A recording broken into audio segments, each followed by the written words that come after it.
News చూస్తున్నాం. కరీంనగర్ జిల్లా మానకొండూరు మండలంలో దారుణం చోటు చేసుకుంది. భూమి విషయంలో ఇద్దరు రౌడీ షీటర్ల మధ్య గత కొంతకాలంగా నడుస్తున్న వివాదం ఒకరి హత్యకు దారితీసింది. మండలంలోని పచ్చనూరుకు చెందిన రౌడీ షీటర్ గోపు ప్రశాంత్ రెడ్డిని మరో రౌడీ షీటర్ నన్నవేని రమేష్ తన గ్యాంగ్ తో కలిసి అతి కిరాతకంగా హత్య చేశాడు. హత్యకు ముందు ఇద్దరి మధ్య ఫోన్ సంభాషణ జరిగింది. ఈ ఆడియో కాల్ రికార్డ్ చేయడంతో వైరల్ గా మారింది. ఇద్దరు పరస్పరం చంపుతానని వార్నింగ్లు ఫోన్లో దూషించుకోవడంతో వీరి మధ్య ఉన్న వివాదం చిలికి గాలివానైంది.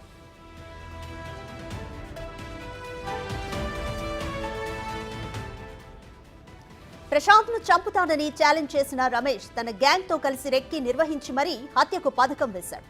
వీరి కదలికలు గమనించిన ప్రశాంత్ ఊటూరు గ్రామ శివాలయంలో తలదాచుకున్నాడు. నిన్న ఉదయం 6 గంటల సమయంలో రమేష్ గ్యాంగ్ శివాలయానికి చేరుకుని ప్రశాంత్ పై మూకుమ్మడిగా దాడి చేసి కొట్టారు. వీరి దాడి నుంచి తప్పించుకునే ప్రయత్నంలో నీళ్లు లేని ఓ పాడుబడిన బావిలో దూకాడు. అతన్ని బయటికి తీసిన రమేష్ గ్యాంగ్ అత్యంత పాశవికంగా దాడి చేసి కొట్టారు. అనంతరం కారులో కిడ్నాప్ చేసి తీసుకువెళ్తూ ప్రశాంత్ ను చిత్రహింసలకు గురి చేశారు. చివరికి బీర్ బాటిల్ తో గొంతు కోసి దారుణంగా హత్య చేశారు. అనంతరం మృతదేహాన్ని పెద్దపల్లి జిల్లా సుల్తానాబాద్ మండలం గర్రేపల్లి గ్రామ శివార్లోని మానేరు నదిలో పడేశారు.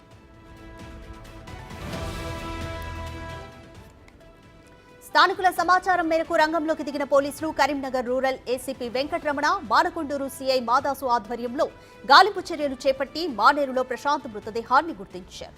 మృతదేహాన్ని వెలికి తీయడానికి పోలీసులు 12 గంటల పాటు శ్రమించారు. ప్రభుత్వ ప్రధాన ఆసుపత్రిలో ప్రశాంత్ మృతదేహానికి పోస్ట్ మార్టం నిర్వహించారు. నిందితుల కోసం పోలీసులు ముమ్మర గాలింపు చర్యలు చేపట్టారు.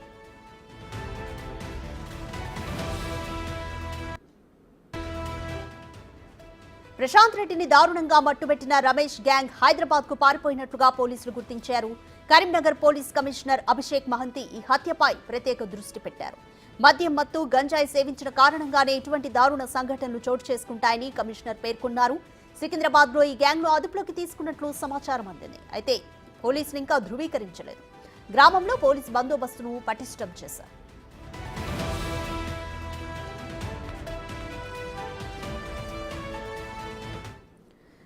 రైట్, మోర్ డీటెయిల్స్ మా ప్రతినిధి శ్రీనివాస్ అందిస్తారు. శ్రీనివాస్, అసలు ప్రశాంత్ కి రమేష్ గ్యాంగ్ కి మధ్య ఉన్న సమస్య ఏంటి, గొడవలు ఏంటి? అలాగే ఇప్పుడు ప్రశాంత్ ని చంపిన గ్యాంగ్ ను పోలీసులు హైదరాబాద్ లో అదుపులోకి తీసుకున్నారా? ఇందులో వాస్తవం ఎంత? ఎస్ రాధిక, కరీంనగర్ జిల్లా లోపల ఒక వ్యక్తిని కిడ్నాప్ చేసి హత్య చేయడం అనేటువంటిది ఇప్పుడు జిల్లా వ్యాప్తంగా అయితే ఒక సంచలనంగా మారినటువంటి పరిస్థితి కనబడుతుంది. ఇటు ప్రశాంత్ రెడ్డి తర్వాత రమేష్ ఇద్దరు కూడా రౌడ్ షీటర్లుగా ముద్రపడినటువంటి వ్యక్తులే. పచ్చనూరు గ్రామం లోపల ఒక భూ వివాదం లోపల వీళ్ళిద్దరికి గొడవలు ప్రారంభమైనట్టుగా తెలుస్తున్నది. అయితే ఇటు రమేష్ తర్వాత ప్రశాంత్ ఇద్దరికి సన్నిహితంగా ఉండేటువంటి వారు వీరిద్దరి యొక్క సంభాషణను మొత్తాన్ని కూడా కాల్ రికార్డ్ చేసి ఒకరి సంభాషణను మరొకరికి పంపడంతో ఈ వివాదం కాస్త ముదిరినట్టుగా తెలుస్తుంది. అయితే ఆ భూ వివాదం లోపల తలదూర్చినటువంటి నేపథ్యం లోపల వీరిద్దరు పరస్పరం కూడా ఒకరిపై ఒకరు ఆ ఫోన్ లోపల ఇటు దూషించుకున్నటువంటి పరిస్థితి కనబడుతుంది. అయితే ఆ రమేష్ అనేటువంటి వ్యక్తి కోసము ఈ ప్రశాంత్ అనేటువంటి ఆ వ్యక్తి ఇద్దరు కూడా ఒకరినొకరు ఇప్పటి వరకు అంటే ఈ చంపేటువంటి క్రమంలో తప్ప ఎప్పుడు కూడా వారిద్దరు కూడా ఎదురెదురుగా తారసపడని పరిస్థితి. కేవలం వాళ్ళిద్దరికి మధ్యలో ఆ ఫోన్ సంభాషణ మాత్రమే ఇటు వివాదాలకు దారితీసిందని చెప్పుకోవచ్చు. అయితే ఫోన్ మాట్లాడేటువంటి సమయం లోపల ఇద్దరు ఇటు ప్రశాంత్, రమేష్ ఇద్దరు కూడా ఒకరిని ఒకరు చంపుకుంటామని చెప్పి బెదిరించుకోవడంతో ఈ వివాదం చాలా ముదిరిందని చెప్పుకోవచ్చు.